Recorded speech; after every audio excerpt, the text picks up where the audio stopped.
नमस्कार, बहुत बहुत स्वागत आपका हमारे खास कार्यक्रम आपका शहर आपकी खबर में। मैं हूं आपके साथ पारुल। आज बात करेंगे मध्य प्रदेश, छत्तीसगढ़, उत्तर प्रदेश में मौसम के क्या है मिजाज।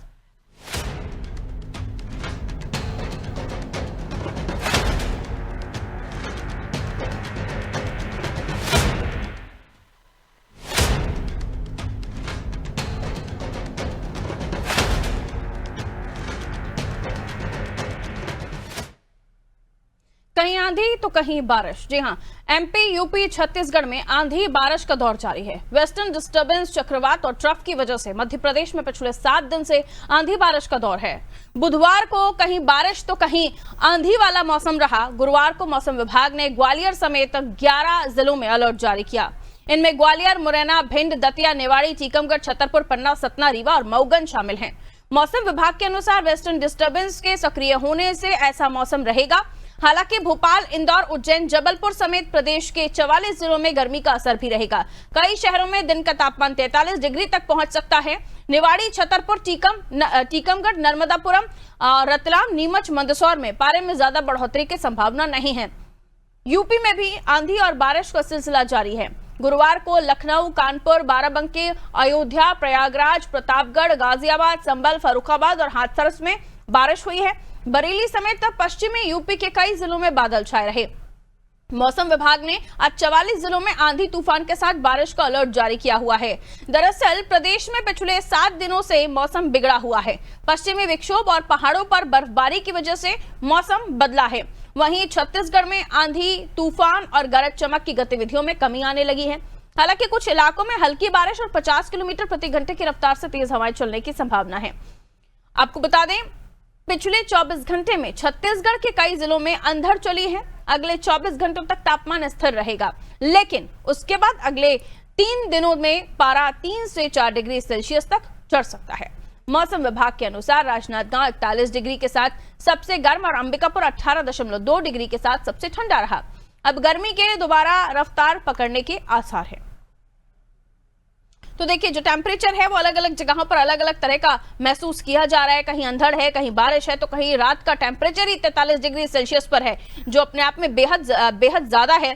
और आइए ऐसे हम और भी ज्यादा जानने की कोशिश करते हैं, यानी मौसम के मिजाज कहाँ कैसे हैं ये हम जानने की कोशिश करेंगे। छत्तीसगढ़ से शिवानी हमारे साथ जुड़ी हुई है, जबलपुर से हमारे साथ सहयोगी सोमनाथ जुड़े हुए हैं और विनोद हमारे साथ जुड़े हुए हैं छत्तीसगढ़ से, माफ कीजिए उत्तर प्रदेश से, बहराइच से। आइए रुक कर लेती हूँ मैं सबसे पहले जबलपुर का। मध्य प्रदेश में मौसम के क्या है मिजाज ये बताइए, क्योंकि अलग अलग जगहों पर अलग अलग स्थितियां हैं। जबलपुर के आसपास क्या बारिश और आगे आने वाले समय में मौसम विशेषज्ञों ने क्या चेतावनी दी है? सोमनाथ, देखिए, लगातार दिन की अगर बात की जाए तो दिन में जबलपुर की तेज गर्मी लगातार बनी हुई है और जिस हिसाब से मौसम विभाग ने चेतावनी दी है कि शाम के समय मौसम में बदलाव होने की संभावना। कल भी ऐसा देखने में आया था कि तेज बारिश होगी, हवाएं चल रही थी। आज भी अभी कड़ी धूप है, लेकिन जिस हिसाब से धूप है उसके हिसाब से शाम को ऐसा आसार लग रहे हैं कि जबलपुर में बारिश हो सकती है। हवाएं अभी बिल्कुल नहीं चल रही है, लोगों को गर्मी का काफी एहसास हो रहा है और स्वास्थ्य विभाग ने भी चेतावनी दी है कि सावधानी बरतें। मौसम में, धूप में अगर बिना जरूरत के आप बाहर ना निकले। तो हम बात करते हैं, कुछ हमारे साथ लोग हैं जो बताएंगे कि ऐसी गर्मी पड़ रही है, किस तरह के आसार समझ में आ रहा है। जी बताएं भैया, किस तरह की गर्मी पड़ रही है? क्या अधिक से ज्यादा शाम को मौसम बदल हो जाता है और बहुत गर्मी रहती है बहुत ज्यादा। तो अभी जैसे मौसम विभाग ने चेतावनी दी, तेज बारिश हवाएं चलेंगी और तो ज्यादा हवाएं चली है और अभी कैसी धूप है? आपको गर्मी लगे? बहुत ज्यादा गर्मी लग रही है, गर्मी काफी है। हमारे साथ कुछ और लोग भाई साहब, आप आए, जरा बताएं कि किस तरह की गर्मी जो आप देख रहे हैं, मुंह पे कपड़ा बांध के भी चल रहा है, पता कैसी गर्मी है जो इस तरह अभी जो देख? बहुत ज्यादा गर्मी लग रही है अभी फिलहाल के लिए, और रात में ठंडी बहुत ज्यादा हो जाती है। अच्छा, रात में ठंडा हो जाती है और दिन में गर्म रहता है। बचाव के लिए आप गमछे बांध के चल रहे हैं ना? और क्या और एहतियात बरत रहे हैं? पानी पी रहे हैं ज्यादा? पानी ज्यादा पी रहे, सलाद ज्यादा खा रहे, हाँ, पानी वाली चीजें ज्यादा खा रहे। सावधानी किस तरह रख रहे हैं? ज्यादा से ज्यादा अभी हल्के कपड़े पहन रहे हैं जी, और पानी का उपयोग ज्यादा से ज्यादा करना चाहिए। पानी का उपयोग लगातार देखने में आ रहा है। सावधानी लोग बरत रहे हैं। अगर धूप में निकल रहे हैं तो गमछे का प्रयोग करें, चश्मा लगा रहे हैं, पानी ज्यादा पी रहे हैं और जो पतले कपड़े हैं जो ज्यादातर वो पहन रहे हैं और एहतियात बरत रहे हैं। तो लगातार सावधानी अति आवश्यक है और शाम को मौसम में बदलाव हो रहा है, रात में काफी ठंडक हो जा रही है। जी बिल्कुल। और मध्य प्रदेश की बाकी जगहों की बात करें तो भोपाल, इंदौर समेत 44 ऐसे जिले हैं जहां पर जो टेम्परेचर बताया जा रहा है कि 43 डिग्री तक यहां पर जा सकता है, वरना अपने आप में देखिए बहुत ही ज्यादा ये है। अगर 35-36 से भी ज्यादा क्रॉस करता है तो हमें तकलीफ होने लगती है। अब 43 डिग्री और रात में भी बता रहे हैं कि इसके आसपास ही जाएगा। बहुत ज्यादा सतर्कता की जरूरत है क्योंकि वेस्टर्न डिस्टर्बेंस की वजह से और चक्रवात और ट्रफ लाइन की वजह से जो ये टेम्परेचर में बदलाव हो रहे हैं ये सेहत पर बहुत हानिकारक होने वाले हैं। ठीक है, मैं लौट रही हूँ आपकी तरफ। हमारे साथ हमारे सहयोगी बहराइच से जुड़े हुए हैं विनोद, उनसे भी हम उत्तर प्रदेश के हालातों को जान लेते हैं, वहां क्या बताया जा रहा है। यहाँ पर भी स्थितियां ठीक नहीं सुनाई दे रही हैं। विनोद, बताया जा रहा है लखनऊ, कानपुर, गाजियाबाद समेत पश्चिमी यूपी जहाँ पे बादल छाए रहने की संभावना है, लेकिन उसके बाद जो गर्मी बढ़ेगी वो असहनीय हो सकती है। आज का टेम्परेचर क्या है, आप जिस क्षेत्र में है उसके आसपास की स्थिति भी बताइए। निश्चित तौर पे पारुल, क्योंकि उत्तर प्रदेश में इस वक्त काफी तेज गर्मी पड़ने लगी है। आसमान में इस वक्त बादल जरूर छाए हुए हैं, लेकिन इस वक्त अगर बात की जाए, मैं जहां मौजूद हूं ये बहराइच है, उत्तर प्रदेश का बहराइच जिला है, नेपाल से करीब का ये जिला है।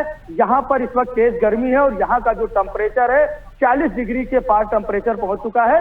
यहाँ पर भीषण गर्मी है, जबकि 50 किलोमीटर की दूर नेपाल में इस वक्त अभी बरसात हो रही है। हमारी अभी 20 मिनट पहले जब नेपाल से हमारी बात हुई तो वहाँ जानकारी मिली कि वहाँ पहाड़ों पे बरसात हो रही है। लेकिन उत्तर प्रदेश के जितने भी जिले हैं, चाहे वो सीमावर्तीय जिले हो, बहराइच हो, श्रावस्ती हो, गोंडा, बलरामपुर हो, लखीमपुर खीरी हो, सीतापुर हो या लखनऊ हो, इलाहाबाद हो, कानपुर हो, वाराणसी हो, इन जिलों में इस वक्त भीषण गर्मी पड़ रही है। आसमान में बादल छाए हुए हैं, उमस से भारी इस वक्त जो है धूप भी जहां तहां देखने को मिल रही है। जब धूप निकलती है तो इतनी तेज गर्मी लगती है कि लोगों के गले सूख जाते हैं। ऐसे में मौसम विभाग ने जरूर एडवाइजरी जारी कर रखी है कि लोग जरूरत के हिसाब से अपने घरों से निकले, क्योंकि हवाएं तेज चलने की अनुमान लगाए जा रहे हैं कि काफी तेज हवाएं चलेंगी, 40 से 50 किलोमीटर की रफ्तार की हवाएं चलेंगी। और पेड़ के नीचे लोग ना रहे, खंभे के नीचे, बिजली के तार से लोग जुड़ रहे। मौसम विभाग ने जरूर लोगों को अलर्ट कर रखा है, लेकिन इस वक्त अगर बात की जाए तो बहराइच सहित उत्तर प्रदेश के जो सीमावर्तीय जिले हैं वहां भीषण गर्मी पड़ रही है। Parul, over to. भीषण गर्मी कई जगहों पर पड़ रही है और वाकई हालात बिगड़ते हुए चले जा रहे हैं। आइए मेरी सहयोगी शिवानी हमारे साथ जुड़ रही हैं। छत्तीसगढ़ में क्या इस वक्त मौसम का मिजाज है? बताया जा रहा है कि आंधी बारिश की गतिविधियां जिनमें अब कमी आएगी, लेकिन क्योंकि अभी हाल ही में आपने भी नोटिस किया होगा, जो मौसम विशेषज्ञों ने बताया है कि काफी आंधी बारिश यहां पर देखी गई है, जो जाहिर है गर्मियों में आंधी बारिश या इस तरह से टेम्परेचर में परिवर्तन होना, यानी आगे आपको गर्मी और ज्यादा झेलनी पड़ेगी। तो आज क्या टेम्परेचर है और अभी कितने दिन इस तरह का माहौल बना रहेगा, यानी इस तरह का जो क्लाइमेट है वो बना रहेगा? जी शिवानी। बिल्कुल, आज के डेट में जो माहौल है वो काफी ज्यादा अलग ही दिखाई दे रहा है, क्योंकि दिन में तो काफी गर्मी दिखाई देती है, लेकिन रात में जैसे ही शाम होता है वैसे ही आंधी तूफान और बारिश देखने को मिलती है, जिसकी वजह से जो है आम जनता को बहुत ज्यादा परेशानियों का सामना करना पड़ रहा है। उनके स्वास्थ्य में भी बहुत ज्यादा खराबी देखने को मिलती है, क्योंकि लगातार जो है कभी गर्मी तो कभी बारिश का सामना करना पड़ता है। मतलब गर्मी और ठंड दोनों ही अलग अलग टाइम पे और अलग अलग समय पे ये दिखाई देने को मिलता है। तो कहीं ना कहीं जो है परेशानियों का सामना करना तो पड़ रहा है, लेकिन इसके लिए जो है खास तौर पर सरकार ने यहाँ पे पुख्ता इंतजाम कर रहे हैं, क्योंकि कई कई जगहों में पानी का भी इंतजाम कर रहे हैं, क्योंकि लगातार अब देखा जा रहा है कि दिन में 40 से 42 डिग्री तक जो है मौसम, गर्मी का मौसम जो है वो बढ़ रहा है, लेकिन उतने ही जैसे ही शाम होता है वो 40 से कम हो जाता है, मतलब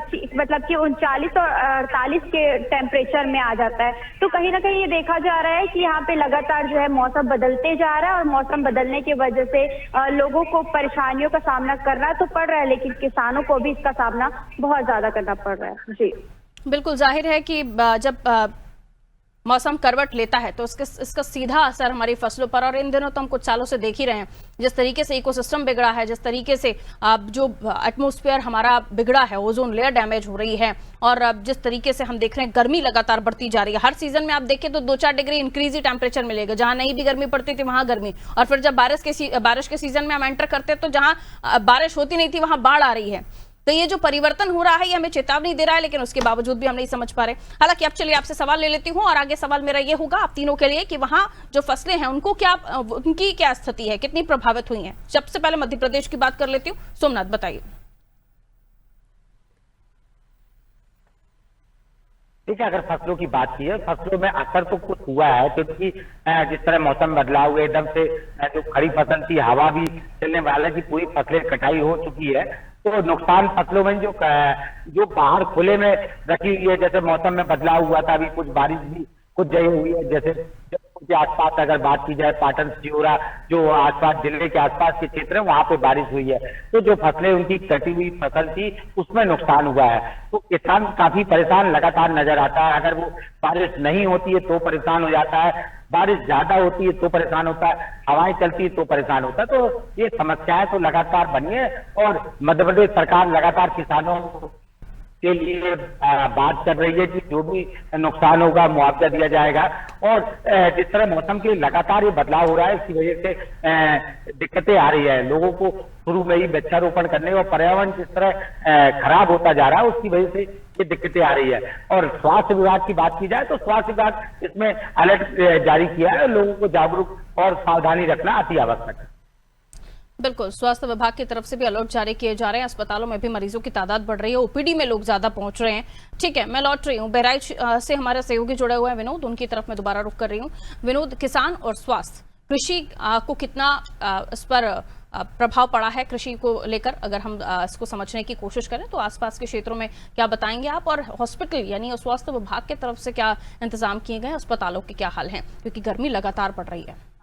निश्चित तौर पर पारुल, क्योंकि उत्तर प्रदेश देश का सबसे बड़ा प्रदेश है, ऐसे में सरकार के निर्देश का पालन जो अधिकारियों को करना चाहिए ईमानदारी से वो नहीं हो पाया। किसानों को जरूर मुआवजा मिला, क्योंकि बरसात में जो फसल का जो नुकसान हुआ उसमें जरूर कुछ मुआवजा मिला, लेकिन 100% किसानों को उसको लाभ नहीं मिल पाया। सबसे बड़ी विडंबना यही रही, क्योंकि किसान हर बार सरकार की तरफ टकटकी लगाकर देखता है कि सरकार की जो वादे हैं वो पूरे होंगे, लेकिन वो किसान मायूस हो गया।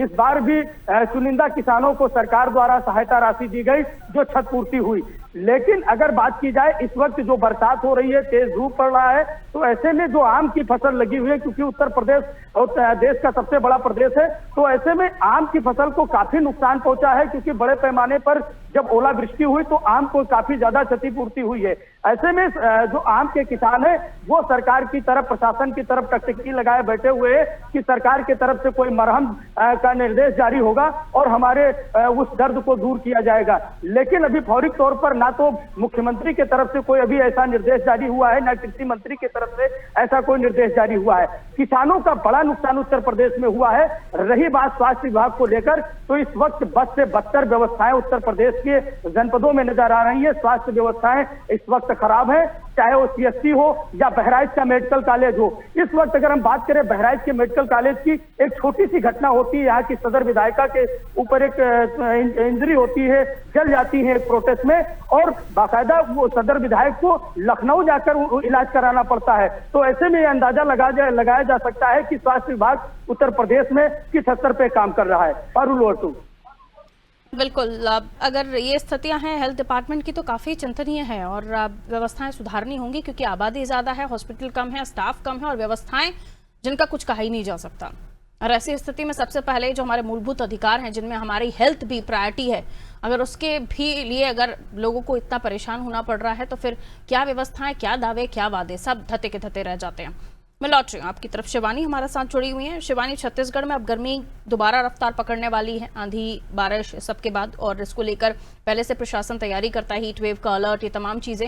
लेकिन अभी हम देखें तो किसानों को लेकर काफी ज्यादा चिंताएं हैं, क्योंकि जो अनाज है या फिर चावल है, इनकी फसलें काफी होती हैं, और इनकी फसलें अगर खराब हो जाए तो काफी परेशानियां किसानों को होंगी, क्योंकि ज्यादातर तादाद में इन्हीं फसलों को बोया जाता है। हालांकि सरकारों की कोशिशें होती हैं कि किसान अब तकनीक के साथ जुड़कर कृषि को संभालें और कुछ नई नई फसलों का प्रयोग करें, लेकिन उतना कितना प्रभाव उसका पड़ता है और सीजन ने कितना परेशान किया है किसानों को और कृषि क्षेत्रों को। जी बिल्कुल, छत्तीसगढ़ को जो है धान का कटोरा माना जाता है, और धान का कटोरा यानी कि छत्तीसगढ़ में सबसे ज्यादा तादाद में धान बोया जाता है। तो धान जो है आम जनता के लिए, सभी के लिए जो है धान बहुत ही ज्यादा महत्वपूर्ण माना जाता है। ये डेली जो बेसिस पे जो है धान जो है वो मिलना चाहिए। तो इसके वजह से जो है धान को भी ज्यादा धान जो है वो प्रभावित हुई है, जिसकी वजह से मौसम जैसे कि गर्मी और बरसात दोनों ही बदलते जा रहा है। बरसात की वजह से जो है यहाँ पर धान जो है वो खराब होने की आशंका वो जताई जा रही है। हालांकि इसमें सरकार जो है इसमें बैठक जो है वो रोज बैठक की जा रही है, ताकि इस पर कोई ना कोई चर्चा हो और चर्चा के बाद कोई निर्णय निकले।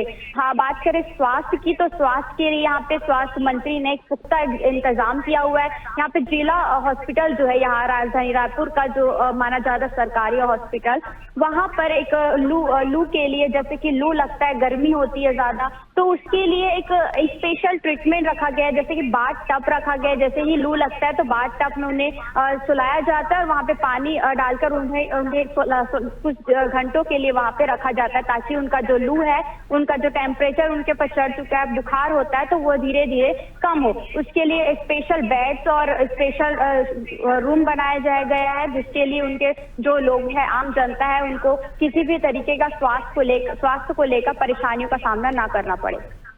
बस्तर और सरगुजा संभाग के ग्रामीण इलाकों में बताया जा रहा है कि 24 घंटे से अंधड़ और जान माल की हानि की भी बातें सामने आ रही हैं। कितना नुकसान वहां पर हुआ, अगर इस बारे में आपको जानकारी हो, क्योंकि ग्रामीण अंचलों में पक्के घर भी नहीं होते हैं, तो वहां और भी दिक्कतें होती हैं जब आंधी और इस तरह की चीजें हो, तो उसके बारे में कोई अपडेट आपके पास शिवानी?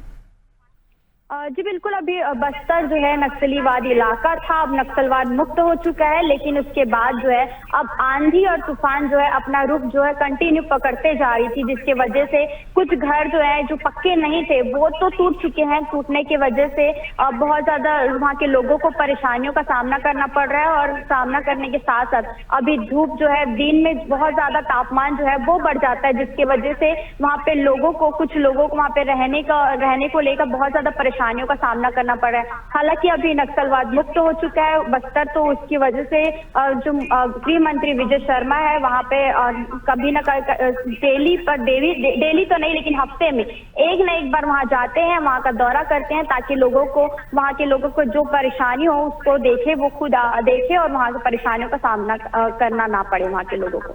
बिल्कुल, जनता की समस्याओं का समाधान करना और उन्हें ज़्यादा परेशानियां ना हो, वहाँ जो ग्रामीण अंचलों के जो जनप्रतिनिधि हैं उन्हें भी बेहद ध्यान रखने की आवश्यकता है, क्योंकि इन दिनों में सबसे ज़्यादा हम देखते हैं अगर इस तरह का माहौल हो, गर्मी में एक तो अगर आंधी बारिश हो रही हो तो गाड़ियाँ चलाने में दिक्कत, और गर्मी बढ़ जाए तो गाड़ियाँ जलने की खबरें, सोमनाथ, ऐसे कई मामला सामने आ रहे हैं। इसको लेकर किसी तरह की कोई जागरूकता या किसी तरह की कोई ऐसी चेतावनी जारी की गई है क्या?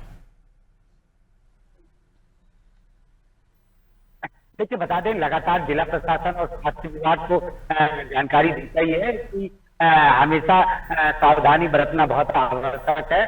और अभी जैसे स्वास्थ्य विभाग ने भी बीच में जागरूक अभियान चलाया गया था कि कैंप भी लगाए गए थे, स्कूलों में खास तौर पे लगाए गए थे कि बच्चों को जागरूक किया जाए कि किस तरह आपको अपना मौसम बदलाव गर्मी में किस तरह आप रहना है, कैसे काम करना है। ऐसे कई तरह के जागरूक अभियान लगातार स्कूलों और कॉलेजों में चलाया जाता है। तो अभी अगर बात की जाए तो स्वास्थ्य विभाग द्वारा विशेष तरह जानकारी दी जा रही है और लोगों को सावधानी बरतने के लिए भी कहा जा रहा है। तो प्रमुख तौर पर जिस तरह मौसम में बदलाव हो रहा है और लगातार किसानों को दिक्कतें आ रही है, जिसकी वजह से काफी परेशानी तो बढ़ रही है, लेकिन प्रमुख तौर पर सावधानी बरतने को कहा जाता है। जी बहुत शुक्रिया आप सभी का हमारे साथ जुड़ने के लिए। तो देखिए, मौसम को लेकर हम चर्चा कर रहे थे ताकि हमें अंदाजा हो सके कि अलग अलग जगहों पर जो बातें कही जा रही हैं, जो दावे किए जा रहे हैं और जो संभावनाएं जताई जा रही हैं, उनमें कितनी हकीकत है।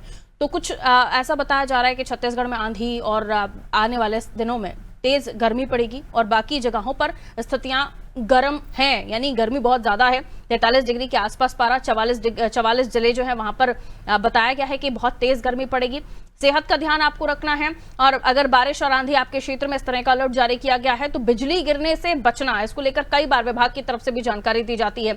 खुले खेतों में मत रहिए, किसान भाई हैं तो, और पेड़ों के नीचे या फिर जो बिजली के खंभे हैं इनसे दूरी बनाकर रखिए। ये कुछ ऐसी बातें हैं जो एहतियातन तौर पर आपको समझाई जाती हैं। मौसम बदलता है, बारिश है तो उस हिसाब से बचना है, बिजली गिर रही है तो उस हिसाब से बचना है, और अगर तेज गर्मी और लू चल रही है तो आपको अपनी सेहत को ध्यान रखना है, हाइड्रेट रहना है, यानी पानी पीते रहना है, तरल पदार्थों का सेवन करना है और अपने आप को कवर करके ढक कर जाइए, तो फिर छाते का उपयोग कीजिए। रखिए अपना ख्याल, दीजिए मुझे इजाजत। नमस्ते।